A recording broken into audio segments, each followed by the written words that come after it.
The former president of South Africa, Thabo Mbeki, has written a letter to Deputy President Paul Mashatile, raising his concerns over how the ANC voted last December on the Phala Phala matter. Mbeki's letter shows displeasure in how ANC is handling matters of importance to the country. Former President Mbeki has suggested that the ANC is using its majority in Parliament to vote against any investigations into the Phala Phala Saga because it suspects that President Ramaphosa has done something wrong. He added that the ANC wanted to protect Ramaphosa at all costs. Mbeki warned that the actions of the ANC regarding the Phala Phala issue had the potential of alienating the party from the masses of the people. The former president said he had written to Mashatile because Ramaphosa had previously excused himself from discussing the Phala Phala matter in ANC meetings. Joining us to discuss this latest development is Dr. Hamon Barani Ogwamichael. He's head of journalism at Cape Peninsula University of Technology in Cape Town. Thank you so much, Dr. Barani, for your time here. Thank you for inviting me. Absolutely. First, I want to find out from you. We know that Mbeki had been a critic of Ramaphosa, particularly since Phala Phala came up. Are you surprised by this letter he's written to Deputy President Mashatile? Not surprised at all. Actually, we have to go back to the panel report led by the Chief Justice, former Chief Justice Sandile Nkobo, who found out that there is a prima facie case that President Ramaphosa needed to answer after the break-in and theft of this 580,000 US dollars that was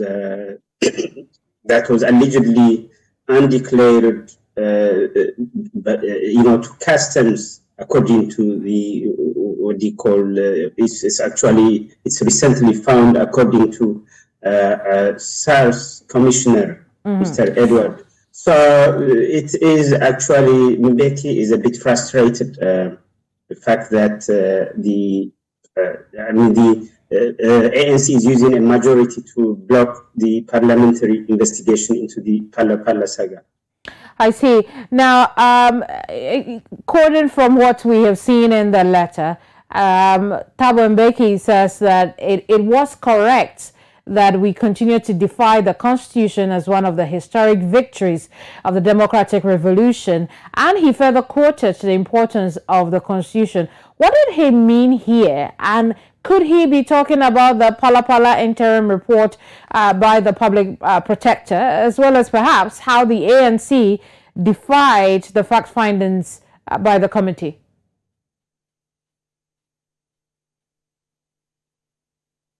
Well, I think we've lost Dr. Barani there, but when he comes back on the connection, we will pick up the story. In the meantime, let's turn attention to Malawi. Well, I'm told that Dr. Barani is back on our link. Let's speak quickly to him. Now, Dr. Barani, I don't know if you heard my question. If you did, please go ahead. I'm happy to repeat if you didn't. Yeah. Okay, right, go ahead. Yeah. So the president Mbeki believes that the constitutional democracy is being replaced by the parliamentary democracy to some extent. What he's saying is basically, the ANC somehow is trying to be unconstitutional and it's giving way to those whom he believes that they are against the democratic revolution. It means he is worried about the majority vote that blocking this type of corruption that the president is implicated. He also seems to be very worried about the consequences this could have on the ANC and their popularity with the South African masses. To what extent is this true? Well, if you see back in 2004, he also mentioned it in the letter, I think so. There are about 70% who were supporting the ANC. But if you see last time, I think last year's, I think, local election, whereby less than 50% people believe that the ANC is not actually speaking the truth. So there is some sort of rift, some sort of alienation, the ANC alienating itself from the masses somehow. So it's a bit worrisome, yeah, especially with the 2024 election upcoming. Yeah. How would you expect the ANC and particularly the Deputy President, Paul Mashatile, to respond to this letter or, its content?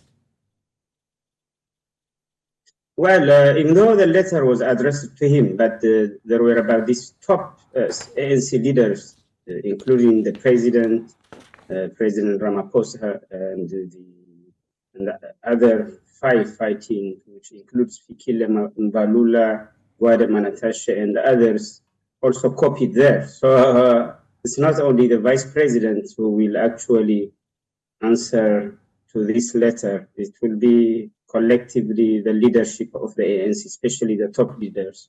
I see. So we will see then if there is an affirmative response. That is what is most probably will happen at the end of the day. Interesting days ahead, I guess. Thank you so much, Dr. Berani.